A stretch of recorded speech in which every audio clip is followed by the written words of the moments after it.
Hey folks, Slick here with Paraclete Consulting Group. Man, we just wanted to take an opportunity to come back and discuss a little bit about the fundamentals, the 7 fundamentals of pistol marksmanship, if you will.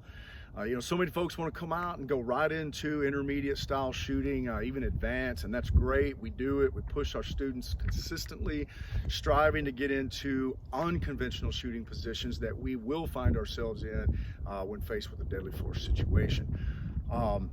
But what we're seeing is consistently folks showing up, wanting to go faster and get into advanced style shooting, and we're seeing fundamental errors when it comes to weapons handling skills, marksmanship, and mechanical operation of the firearms. So again, we want to go back and just talk about the 7 fundamentals and how important they are and how they relate to building that foundation.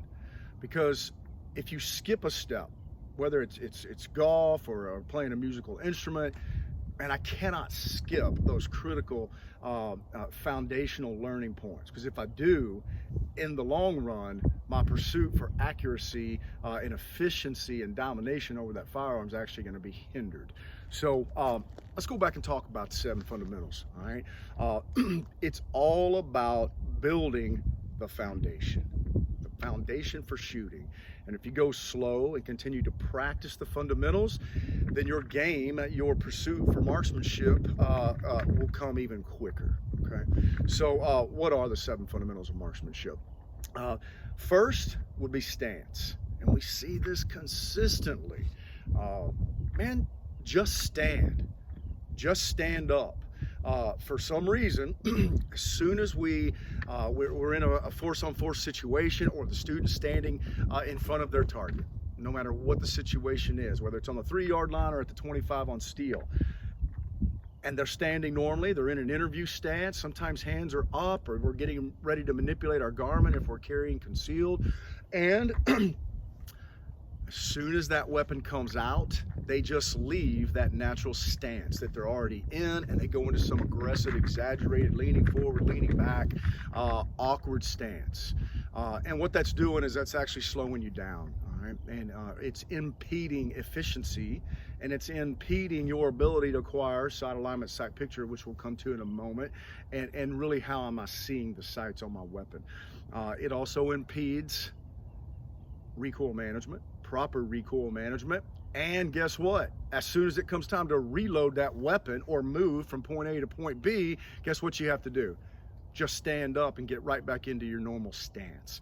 So try to remove all of this awkward body movement, if you will. We tell our students in all of our classes, just imagine if you're out at a sporting event, or you walk up to someone and you want to shake hands with someone. You're going to exchange pleasantries. I'm standing just as I am right here. I would never walk up to someone and shake their hand like this and just leave this awkward stance and just presenting with my hand to someone and bow in this submissive position. Although we've seen it with a couple of our commanders in chief, not recently. But I don't want to stand in that manner, and I certainly don't want to stand in this manner as well. Bowing my spine backwards, leaning away from the target. It's not a stable platform to shoot in, neither of those are. And what is the student trying to do? Well, are they trying to get distance away from that weapon because they're worried about recoil management or the recoil or reciprocation of the firearm? I don't know.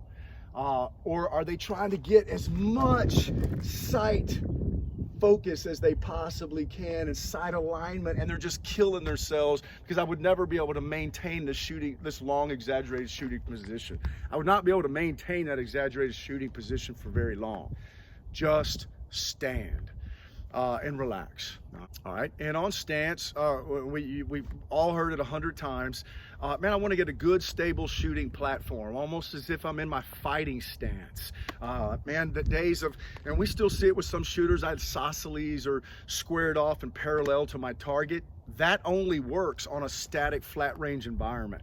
And man, even if I'm in a conversation with someone, law enforcement or civilian, and I feel that situation's about to go south, folks, you should be getting into a relaxed fighting position. All right, I'm on the balls of my feet, I'm not rocking back on my heels, and I've got my right foot, my strong foot on my strong side back slightly. All right, so it gives me opportunity now to present and press the weapon towards the target.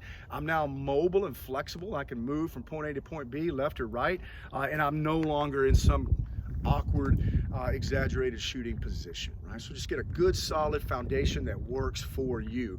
In some of our classes, we dive much deeper into this to talk about what is each individual shooter's stance, shooting stance, and how does that correlate to my natural point of aim.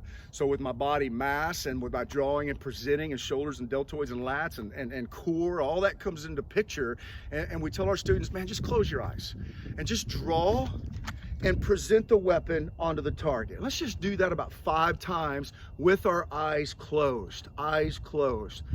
Relax all the muscles in the body. Now open the eyes and see where your sights are. Oh man, I'm way off to the left. Well, I can continue to muscle the gun on target every time, manage recoil, come back, muscle it back on the target, but I'm losing critical time, all right? So what we would then say is, all right, shooter, now just with your eyes open in your stance, adjust your stance to where the gun just falls on the target. All right, now let's close our eyes and let's just present that gun on target a few more times. Relax all the body. Open my eyes. There it is. My sights just fall on the target. And now we'll holster and say, take a look at your stance. If this situation allows, that is the shooting position or stance we would like for you to try to get to. Why? Because in a high stress situation, fear-induced situation, boom, draw my gun, and hopefully with all of the mechanics of the body, that good stance, my sights just fall on the target where they should be anyway. And I'm taking 50% of the work out. Okay, so focus on your stance, focus on what not to do while standing, and always seek out your individual natural point of aim. All right, so and then try to train in that and incorporate your dry fire into that consistently and watch, test it, see, do that drill I just demoed and see, are my sights now just falling on the target? Now the gun is already pointed at the target or the threat. All I need to do is acquire proper sight alignment, sight picture, good crystal clear sight picture, breath control, trigger control, smooth uninterrupted trigger squeeze to the rear, take the shot. All right, so I don't want to get too far ahead of myself, but that stance. So there's quite a bit of information right there. In your dry fire practice, go over your stance and make sure it's right and correct every single time. And how does the proper stance relate to presentation of the firearm? Give it a shot, see if it works. All right, next, second fundamental of marksmanship would be our grip. And man, right there, grip. And another critical core fundamental, which we'll cover in a minute. Man, if I can get my grip and my sights aligned on target and a good trigger squeeze, man, I'm gonna be successful in what I'm trying to engage or hit, all right? So where does the grip start? Most folks are focused on grip somewhere between stages 3 and 4 of a 4-stage draw, and that's wrong. All right, where does my grip start? My grip starts the moment that I'm driving the support hand to the weapon, okay? Whether it's appendix carry inside the waistband or hip carry outside, it doesn't matter. As I drive this hand to the weapon, that's where my grip starts, all right? I've got to be aware and conscious of the fact that I am utilizing all of this tang of the weapon or the beaver tail, okay?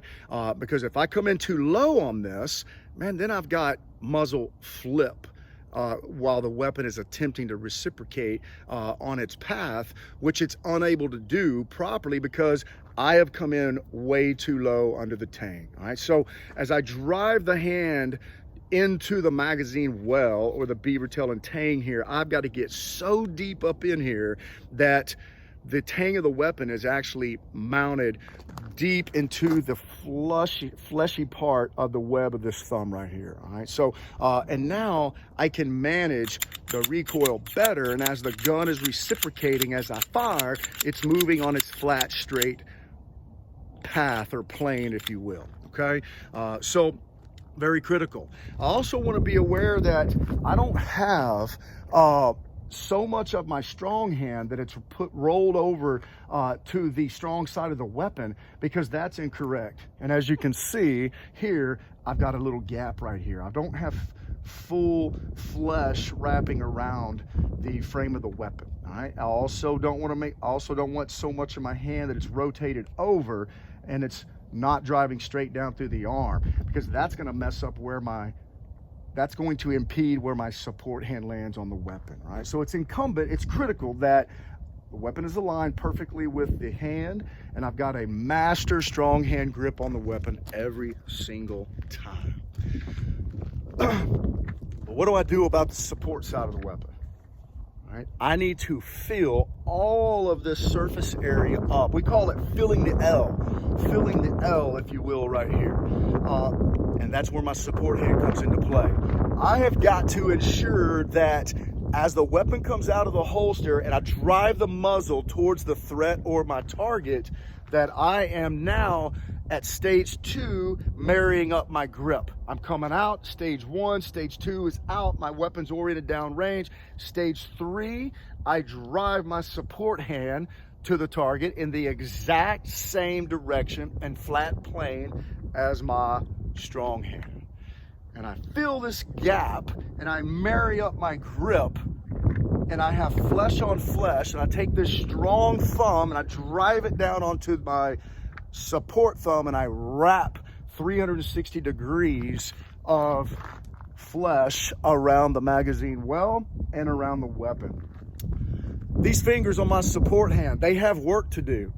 All right, so I'm driving these fingers in, and now on presentation of the weapon and attempting to pick up my sights, I am squeezing in with my support hand and locking my master grip into place.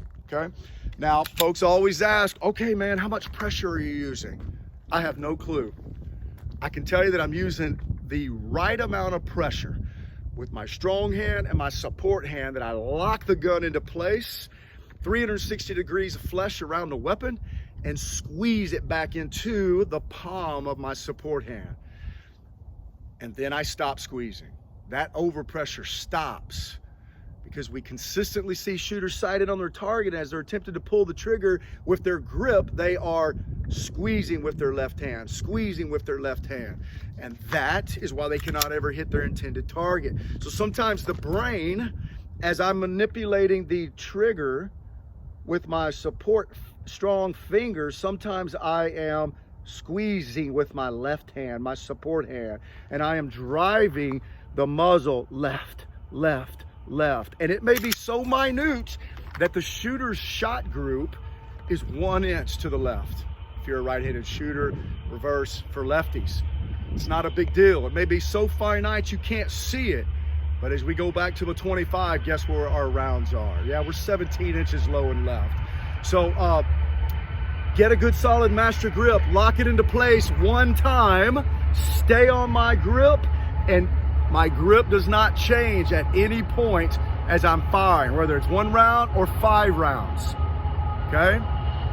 And then we have to reload the weapon at some point during this cycle. And that's where we see shooters will reload. They're trying to go so fast as they're presenting the weapon. Sometimes the weapon gets out ahead of them and they miss reacquiring that master grip. And those rounds are not hitting their intended target.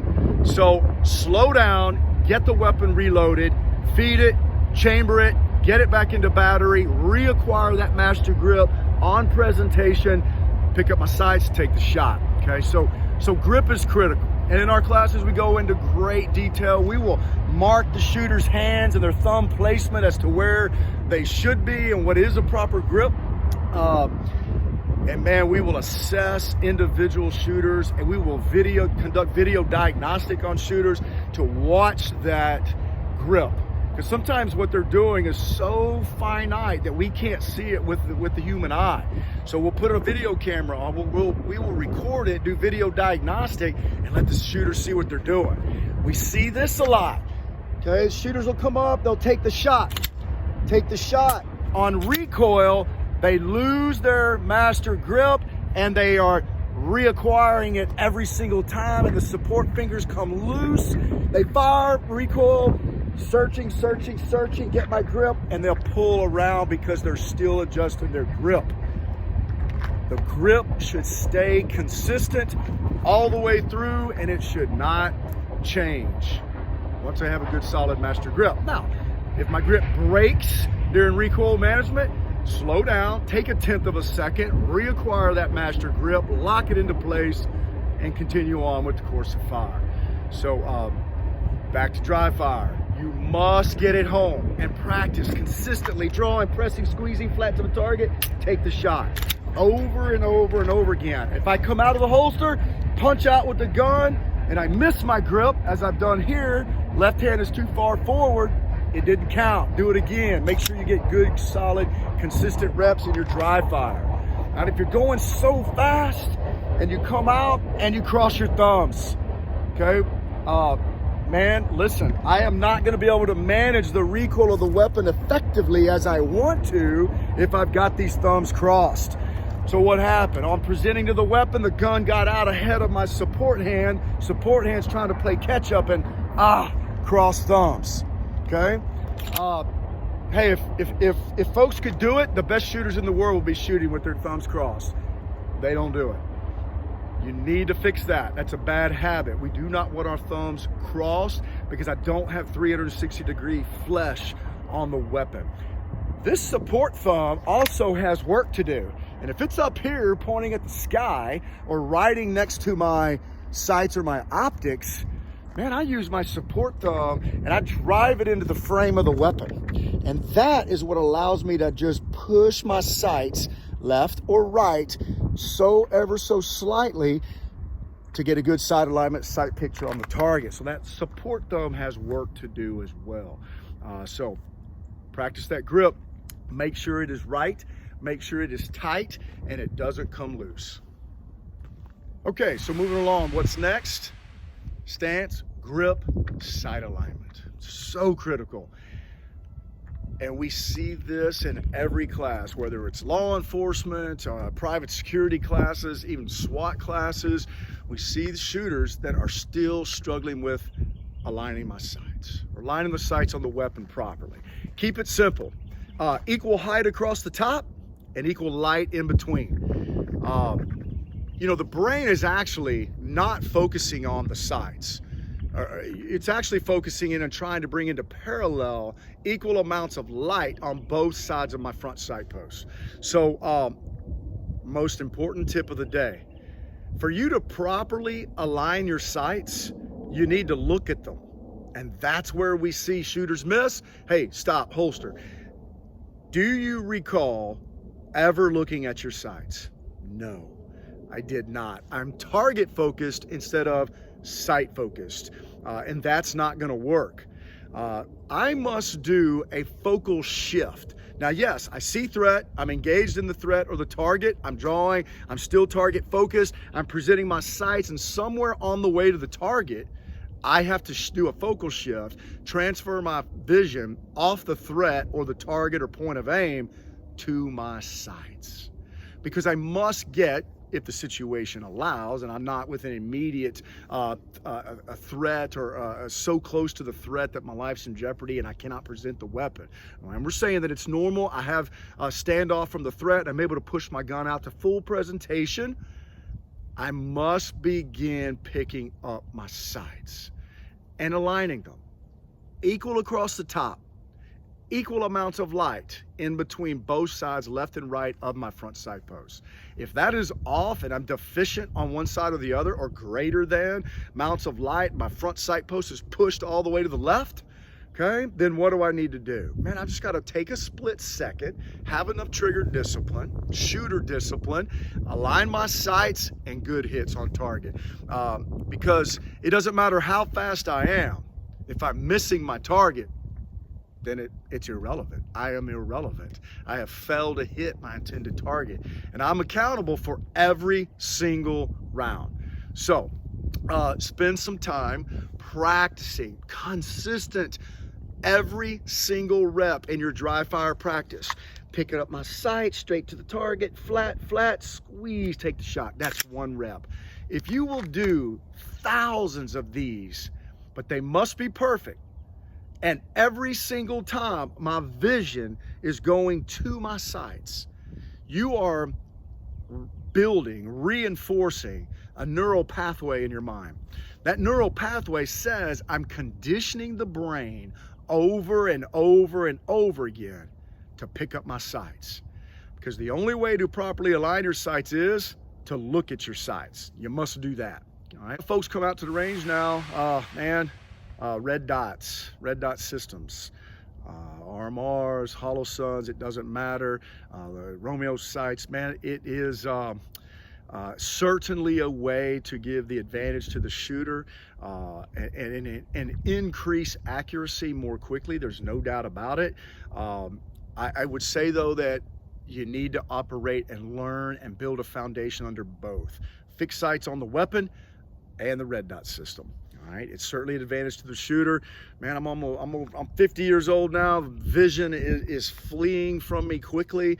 Picking up my sights is difficult. I've had to practice shooting with readers on and top focal glasses, which are amazing, by the way. SSP eyewear makes a top focal reading glasses, ballistic shooting glasses, and they are amazing. You can get them on Amazon. They're $30, and I highly recommend it. However, that's great while I'm shooting, and then when I need to look into depth into a room, it makes it extremely challenging, right? So the red dot certainly provides me an advantage as a shooter, because now on all the mechanics I'm drawing, my grip is good, stance grip, and on presentation, now I am not sight focused. I'm not focusing on my sight. I am presenting a red dot onto the target, and now I am target focused. So it's reversed. You must grasp that. You must master that. I'm target focused. And as the dot lands on the target, I'm not transferring my vision off my threat into my red dot. I'm not. As the dot lands on the target and it is there, good trigger discipline, good trigger control, take the shot. Speed is improved. Efficiency is improved.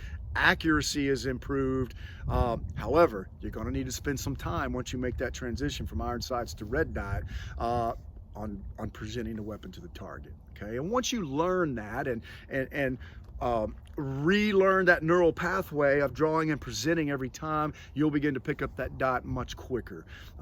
Come to one of our red dot classes. We do a deep dive into that and different MOAs and zeroing and presenting the weapon to the target as quickly as I can and on what flat path to the target so that I can pick up my red dot much quicker.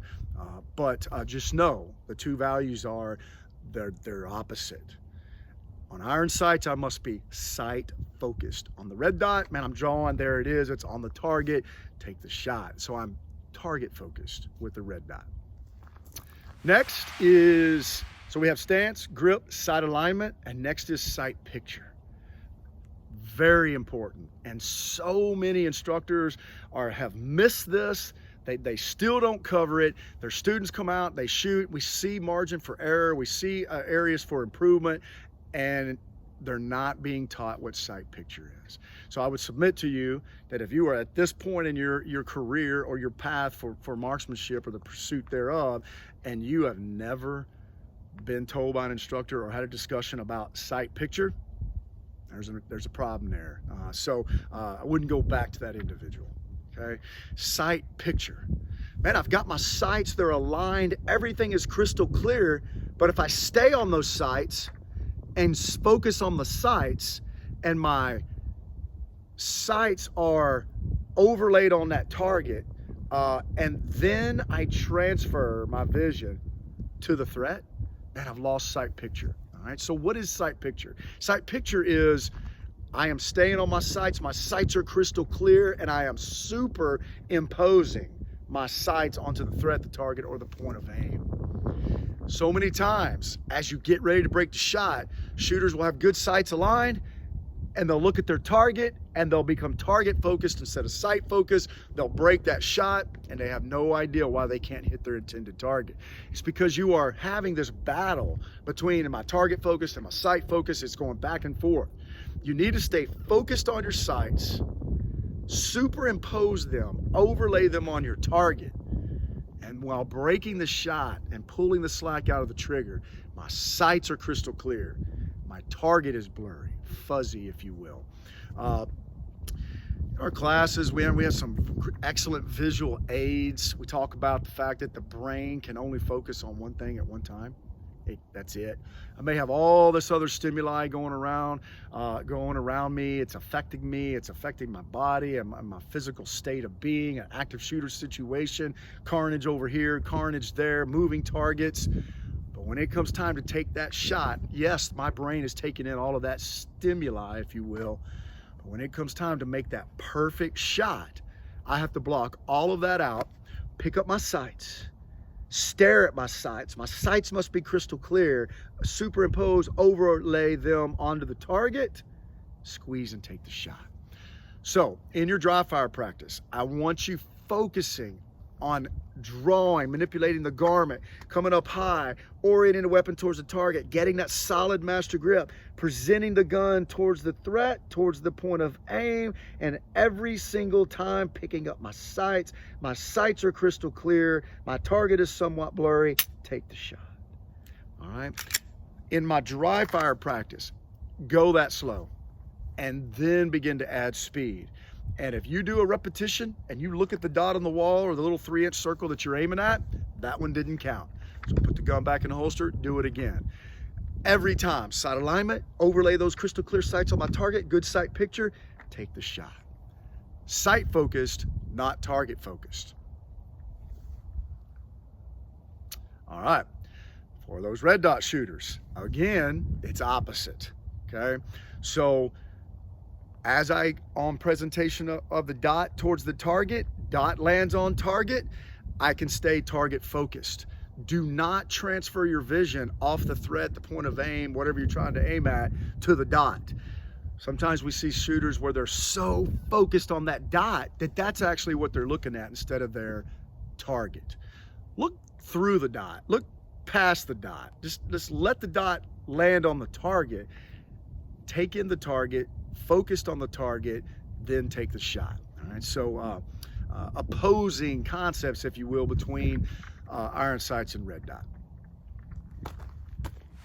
All right, so we've covered stance, grip, sight alignment, sight picture.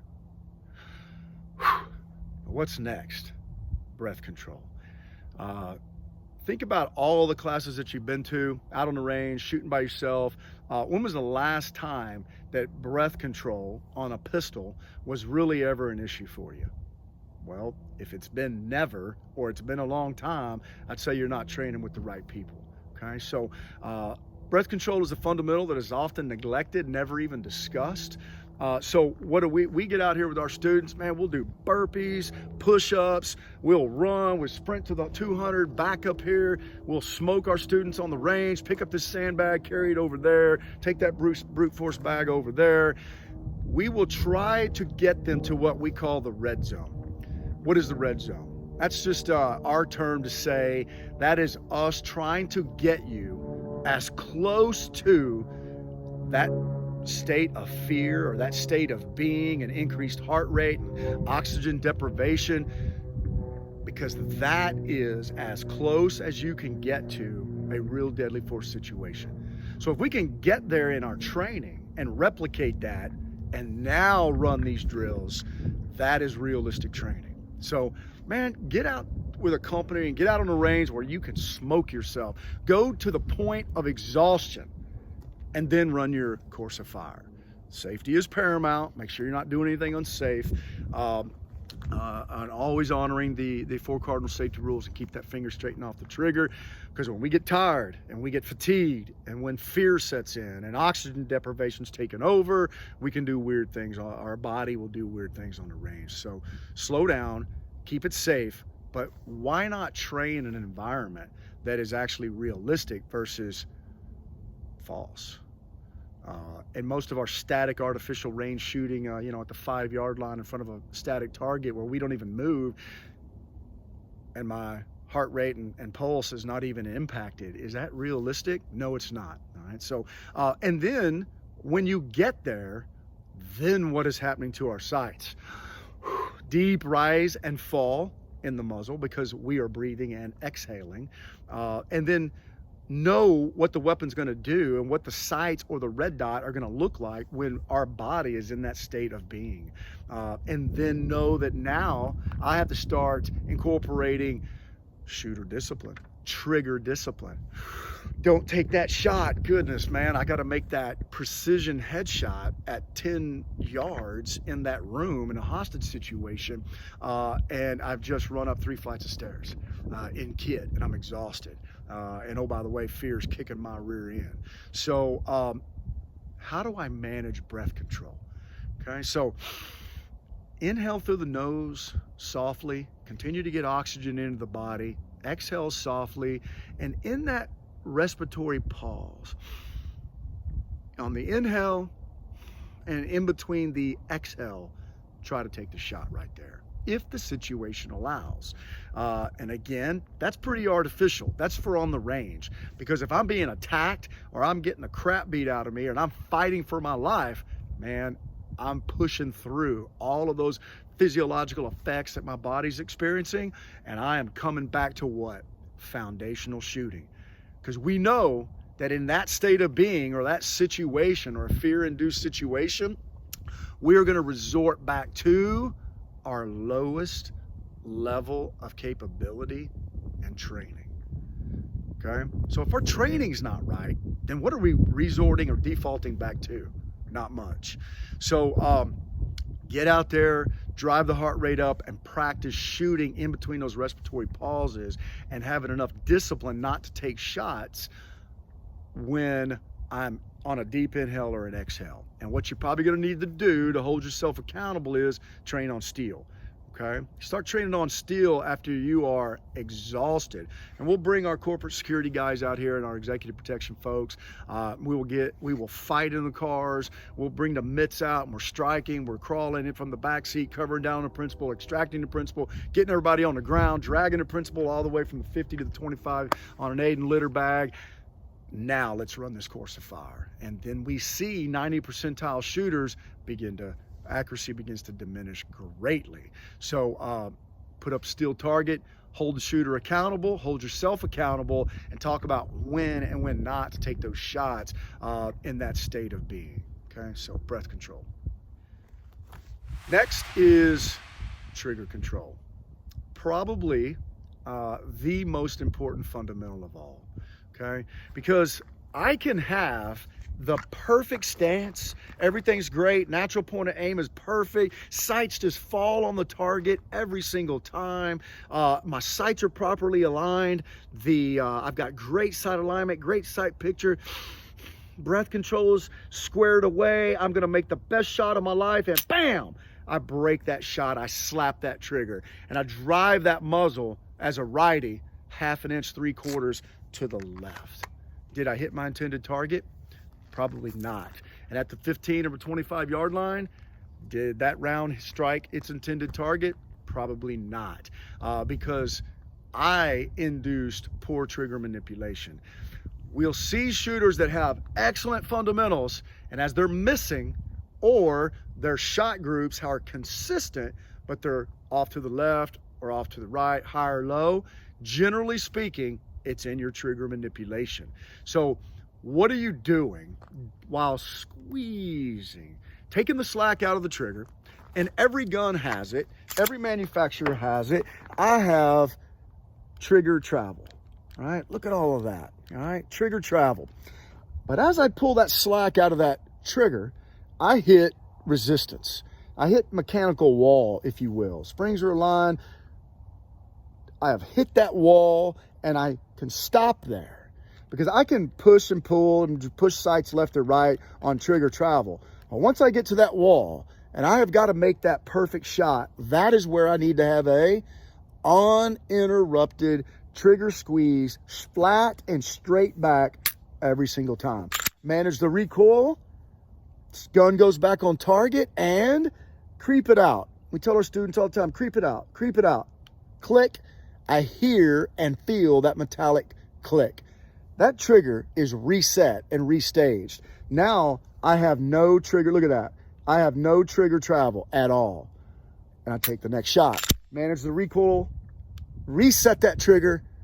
I have zero trigger travel. I am constantly living on the trigger, the wall, all right? If every single time I take the shot, I let my finger off the trigger, remount the trigger, try to repeat that, what am I doing? Every single time I'm having to take the slack out of the trigger on every round. That is where I am making my mistakes and having an opportunity, if you will, to push the trigger to the left, pull it to the right, or fail to have a flat, smooth, uninterrupted trigger squeeze straight to the rear. So, through your dry fire practice, and we'll tell our students all the time, hey, listen, I want you to close your eyes, and I just want you to feel trigger travel. There's the wall, stop, let it out. There's the wall, stop, let it out. There's the wall, stop, let it out. There's the wall, stop, let it out. Now I want you to do about 10 trigger presses and try not to break the trigger. Right there. Man, I have now developing that neural pathway from brain to fingertip. There's the wall. There's the slacken wall, slacken wall, slacken wall, slacken wall. I have learned it and mastered it. I also know that I have enough trigger discipline to let off if I have to. Okay? So take the slack out of the trigger. Just work and learn and measure mentally through your finger that distance. Hit the wall, stop. Now I know, get my sights aligned on target, sight focus, sight picture, take the shot. Uninterrupted trigger squeeze, straight to the rear every single time. Now, we are always seeing students, great shooters, nice tight groups, and they're off to the left or to the right and they can't hit their intended target. Why? Because in their trigger squeeze, in the cycle of pulling that trigger, I have so little finger on the trigger that I'm actually on the side of it. And as I am pulling, I'm pushing. As I'm squeezing the trigger, I am actually pushing, pushing, pushing, pushing, pushing. And if that incorrect trigger squeeze is the same every single time, then I am pushing those rounds to the exact same distance and the exact same location every single time. Crap, man, why can't I hit my intended target? I'm aiming there and I'm 3 inches to the left. Possibly because you are pushing rounds left. Now, don't forget about that discussion about grip we had. You could be milking that grip, squeezing it with your left hand. Remove that, make sure that is not the cause. Next, I'm pushing, am I pushing the trigger to the left every time? The reverse is, if you go down and look at your target, you got a nice tight shot group and it's to the right, low and right, then the reverse is, maybe I have so much finger in the trigger that I'm hooking it, if you will. And as I'm pulling the trigger, squeezing the trigger to the rear, I'm actually pulling it to the right. I'm pulling it, pulling it, pulling it, pulling it every single time. I hope that makes sense. Back it up, listen to this again, over and over and over again. Get out to the range, put up a quarter-sized target, nothing larger than the size of a plum or a little 2-inch circle. Focus in, crystal clear sight picture, crystal clear sight alignment and sight picture. And stare at your sights or your red dot on the target every single time, and then just slow fire. Try to stack rounds in that 1/4-inch size circle. If you are left a little bit, then maybe you're pushing rounds left or you're hooking rounds to the right. If you can fix that and then make your finger placement on the trigger the same and consistent every single time, man, you may have immediate improvement. I cannot tell you how many students have left and said, I have been shooting for 20 years and no one has ever explained that to me.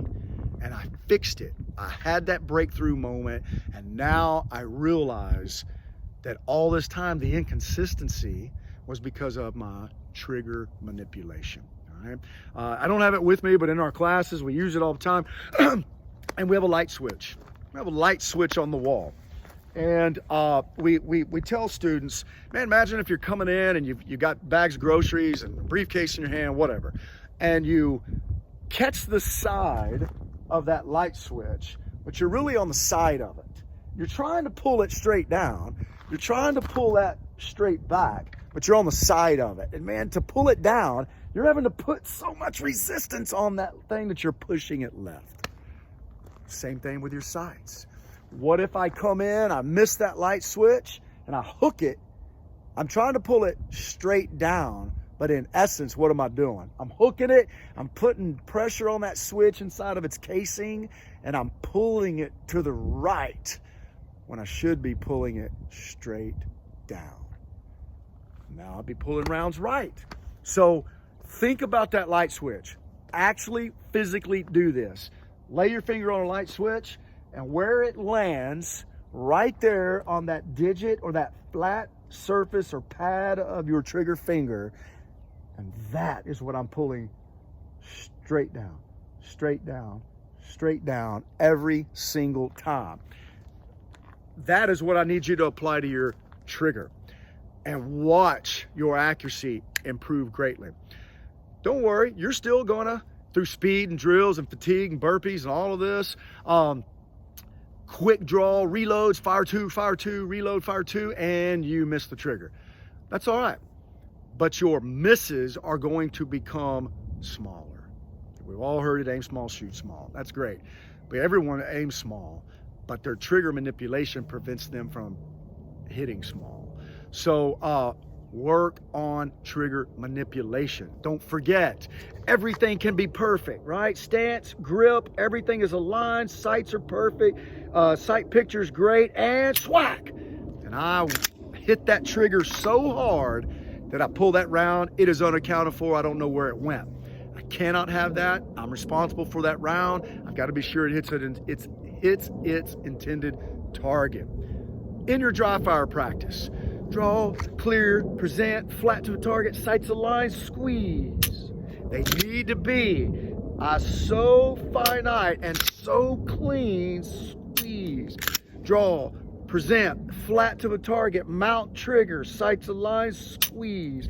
That I should have no deviation, no rise, fall, push left or right in my sights or in my red dot. Get in the garage, practice this 100 times a day, and you will see marked improvement.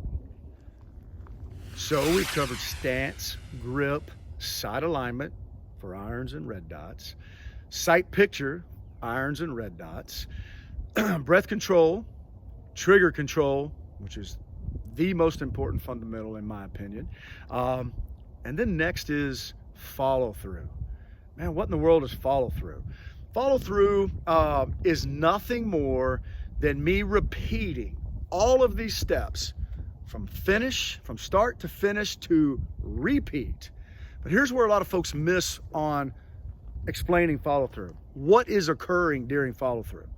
Okay, so I come up, good stance, good grip, sights are aligned, I take the shot, gun is going to recoil, come off slightly, okay? And then I am managing the control of the weapon and picking up my sights and trying to drive the gun, the sights, the optics back on target. But what am I doing during that process?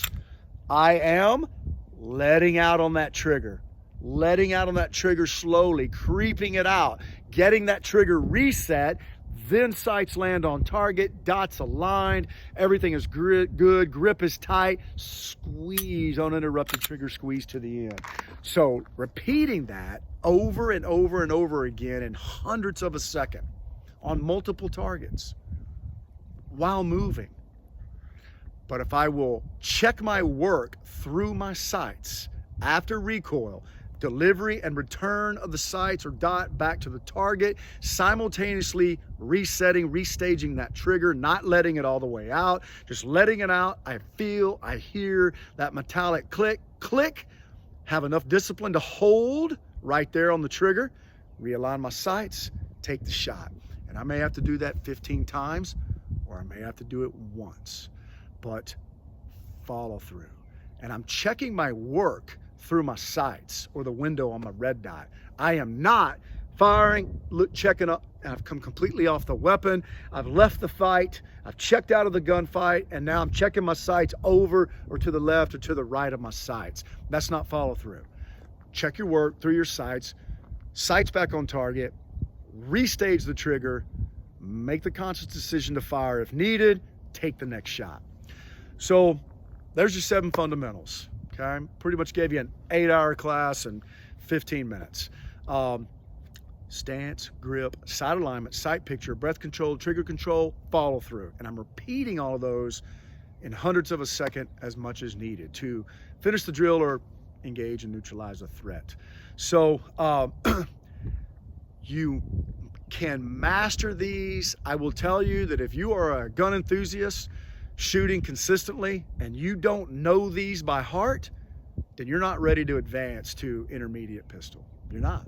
You haven't even mastered the foundational level of this sport, if you will. Okay? Think about it as a white belt.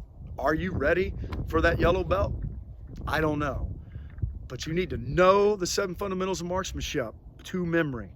You need to be able to describe them, articulate them, and explain them to yourself. Because if you can do that, then you know you've learned them. That's stage 1. Then get out and practice them over and over and over again in dry fire status. And then get to the range and practice what you've been working on all this time and watch what's going to happen. Marked improvement. Okay? So again, Sean Thornton, Slicks, my call sign with Paraclete Consulting Group. I hope you like this. Man, play this over and over in your dry fire training. Okay, just constant input and visualize yourself on the range. Because there, if I can visualize what I'm doing, then I am already setting myself up for success when it comes time to do it, okay?